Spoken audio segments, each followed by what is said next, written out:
Welcome to all of you in my today's session of French Revolution. Up to now, we discussed a lot of things over this topic. काफ़ी बातें हुई, काफ़ी कुछ हम लोगों ने चर्चा की कि किस प्रकार से कर वृद्धि के लिए 1789 में 160 वर्ष से ज़्यादा समय के बाद बैठक बुलाई जाती है।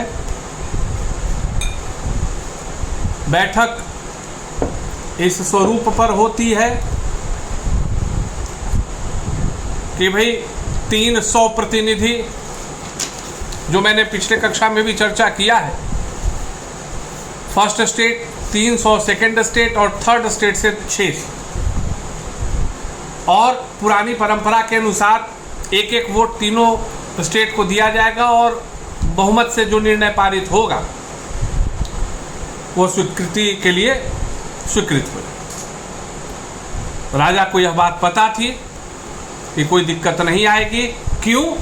चूंकि न तो पादरी वर्ग को कर देना था और न ही कुलीन वर्ग को कर देना था, कर तो तृतीय स्टेट को देना था।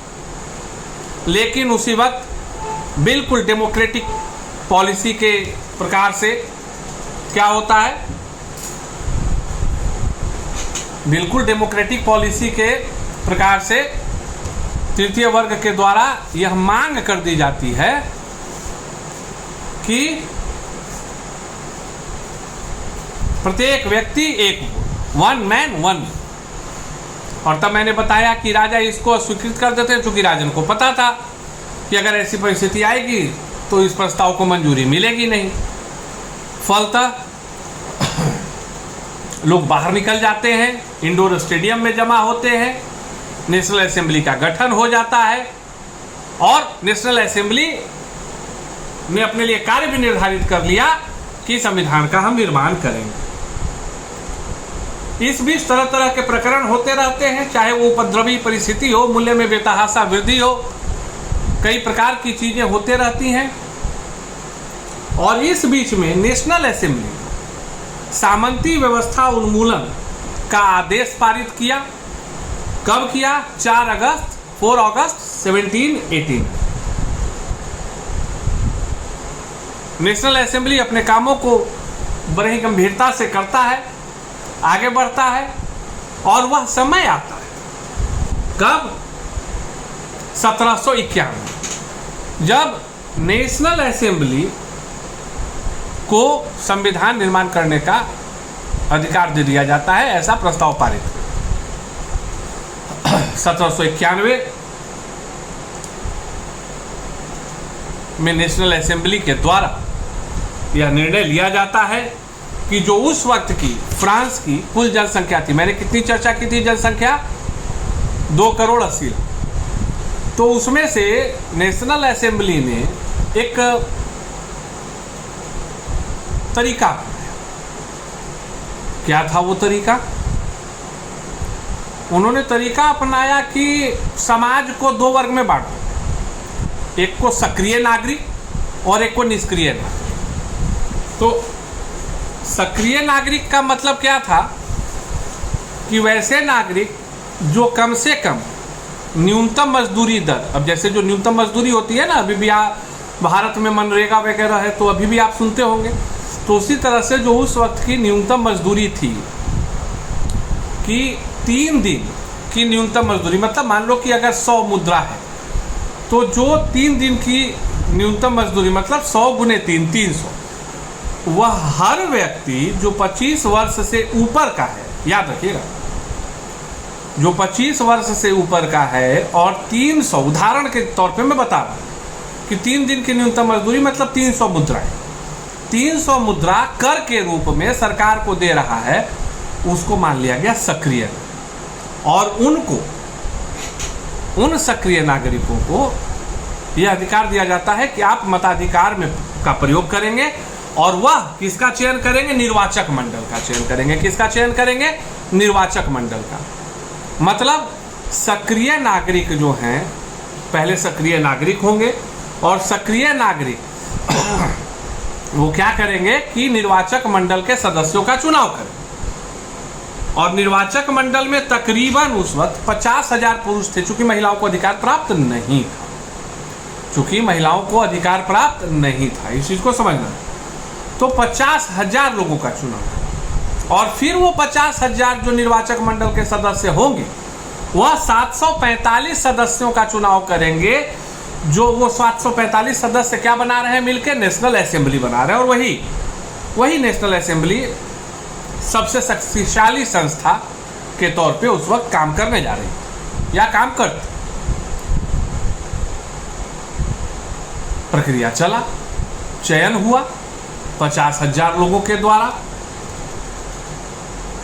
अब इसमें आप समझ गए होंगे कि सक्रिय नागरिक का मतलब मैंने क्या कहा, what I am trying to explain. The person who is having the age more than 25 years and they are paying tax as a sum of 3 days of its earning, जो 3 दिन के आय के बराबर कर चुका है। और वो 745 लोगों का चयन करते, और वह जो 745 लोगों का चयन होकर निर्वाचक मंडल के द्वारा बनता नेशनल असेंबली, अब वो नेशनल असेंबली अपने क्रियाओं को क्रियान्वित करता। अब तुम पूछोगे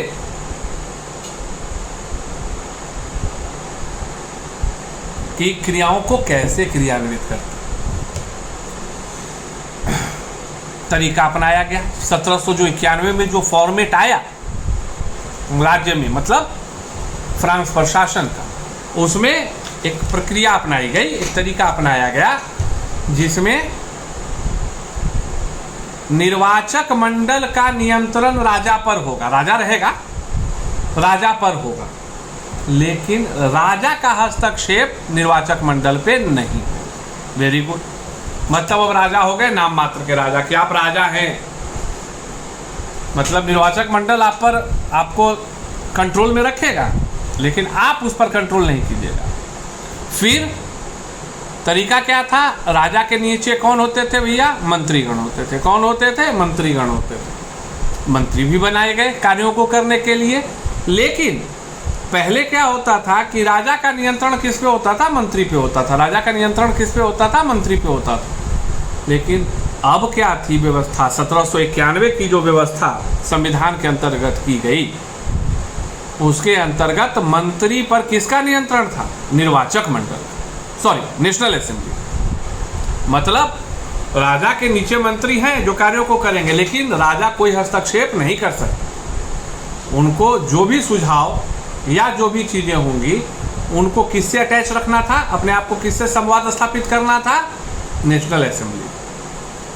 इस प्रकार से कार्यों की प्रणाली हुई, और इसी वोटिंग प्रक्रिया के तहत, मतलब सक्रिय नागरिकों के द्वारा की जाने वाली वोटिंग प्रक्रिया के अंतर्गत एक व्यवस्था की गई, जिसके तहत की न्यायपालिका के लिए न्यायाधीशों का चुनाव किया गया। अब आप इस चीज को समझिए कि क्रांति हुई, आगे और भी चर्चाएं होंगी, इसमें काफी सारे लूप होल रहे, चूंकि सक्रिय नागरिक, निष्क्रिय नागरिक, in fact it's the fact that whatever the situation arised in that moment, मूलतः एक बात तो तय है, मूलतः एक बात तो तय है कि इसमें भी गरीब कहाँ थे। It's the fact to think कि सक्रिय वोटिंग में कौन ले रहे हैं, जो कम से कम 3 दिन की न्यूनतम मजदूरी के हिसाब से कर चुका है, जिनकी संख्या कितनी थी, लगभग 40 लाख। जिनकी संख्या कितनी थी, लगभग 40 लाख। फ्रांस की कुल जनसंख्या कितनी थी, 2 करोड़ 80 लाख। तो इस पर आगे चर्चा होगी, लेकिन वर्तमान में यही जो 40 लाख सक्रिय लोग थे, वही एक तरफ से अगर आप लूप होल को समझिएगा तो इस पिक्चर को देखें, आपके किताब की है, ऐसा नहीं है कि दिखाई दिया, तो आप समझ सकते हैं कि आपके पेज की ही किताब की फोटो को मैंने निकाल कर रखा है। मैं खुद भी लिखता हूँ और तब आप लोगों को जानकारी देता हूँ। I have to study also, मैं पढ़ूंगा तभी पढ़ाऊंगा और तभी मैं पढ़ाऊंगा, because it's very important for any teacher that whenever you will enter into your class, then keep some fact with yourself. ऐसा नहीं है कि सिर्फ प्रवचन दे। तो 2,80,00,000 में से 40 लाख लोग, यही 40 लाख लोग आप देखेंगे अपने किताब के उस पेज में, चित्र 7, पिक्चर 7 में, कि 40 lakhs ऑफ पीपल जो कि सक्रिय नागरिक थे, they are responsible for taking part in the election of निर्वाचक मंडल, एंड अगेन निर्वाचन मंडल, द मेंबर्स ऑफ निर्वाचक मंडल will take part in to the election for national assembly, member for national assembly, और वही लोग न्यायाधीशों के भी चुनाव में। लेकिन बात क्या थी कि इसमें भी तो उन्हीं लोगों का प्रभुत्व रहा जो तृतीय वर्ग के समृद्ध, शिक्षित आदि गुणों से मौजूद थे। लेकिन फिर भी यह आंदोलन का यह पड़ाव महत्वपूर्ण इसलिए था चूंकि इसने फ्रांस की राजनीति, फ्रांस की जो शासन प्रणाली थी, उसमें एक बड़ा परिवर्तन लाने में कामयाबी हासिल। उसके बाद 21 सितंबर 1792 का दिन आता है जब according to the sources of France ऐसा माना जाता है कि फ्रांस में राजतंत्र का अंत हो गया। और 21 जनवरी, सितंबर के बाद 21 जनवरी 1793 को लुई 16वें को फांसी दे दी जाती है। उसके बाद जो महारानी थी उनकी भी, तो वो भी चल बसती हैं, और धीरे धीरे कर फ्रांस की जो शासन प्रणाली थी वह अगले पड़ाव की ओर पहुंचती थी। अल्टीमेटली द ड्यूरेशन और the condition of France after 1791 for more than 2, 3 or 4 years was completely penned। यह वह दौर रहा फ्रांस के शासन में जब न